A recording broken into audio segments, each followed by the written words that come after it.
One religion, if you'll pardon the expression, which has been in the news lately is Scientology, which I have to say I don't know very much about. It's not nearly as high profile here in Britain as it is in America. I don't think any celebrities are involved, at least not yet.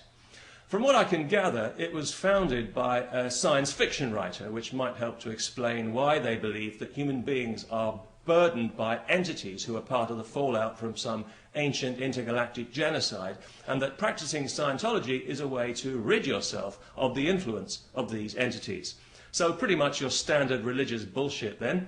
You're contaminated and you need to be cleansed by experts for a price. The original sin common to most religions, it seems. There's something wrong with being human. Well, well, who would have thought it? Now, some people consider Scientology to be a sinister cult. And, well, even if it is, we've never had a problem with sinister cults in the past. We've positively nurtured them and allowed them to grow into the monstrous dogmas that currently plague every aspect of life on this planet. So why are we so upset about this particular bunch of lunatics? And shouldn't people have a choice? Let's say you've got a taste for religious insanity, but not the mainstream kind, and you're casting around for something a little different because you don't want to follow the crowd. What are you, a sheep? Of course not. Now you've got a cool alternative. You've got your Scientology. And although people do talk about it in negative terms, it does have positive aspects which I think we should acknowledge. For example, they haven't initiated any mass suicides or mass murders as far as I'm aware, and I think that's a very positive thing.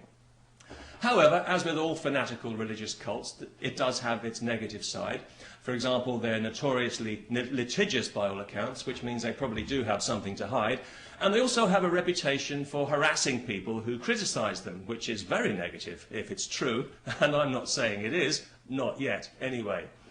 Also, I have to say that if a member of my family were to join any organisation that urged them to reject their family and friends and turn their back on the life they knew, I'd say that would be a very negative thing.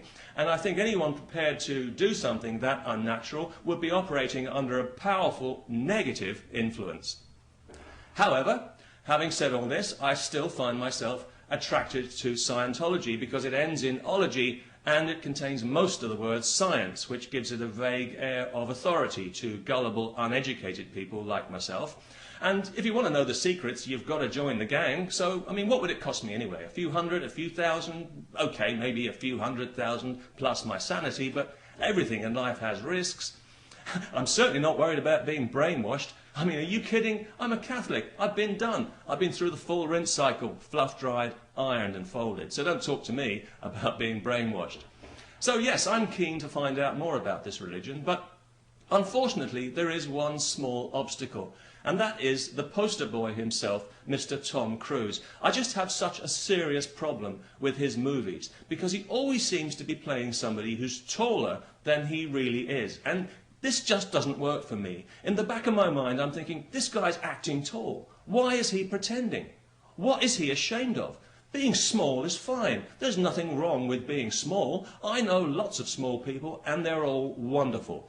If Tom Cruise played small movie heroes, it would do small people's image a lot of good on this planet, but no. Instead, he chooses to perpetuate the illusion and reinforce the stereotype that tall is good and small is bad.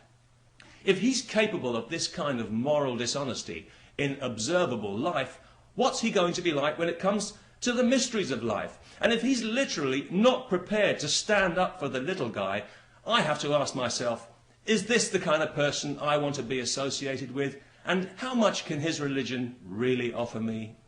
So, yes, although I'd like to find out more about Scientology, I'm afraid this guy is just in the way, and I really don't see a way past this. If he was to jump into a little space pod and disappear off this planet to pastures new, taking his ridiculous movies with him, of course, well then I might be inclined to examine Scientology a bit more closely. But until then, I'm afraid it'll have to remain a big fat mystery to me. Oh well, you can't win them all. Nanu, nanu.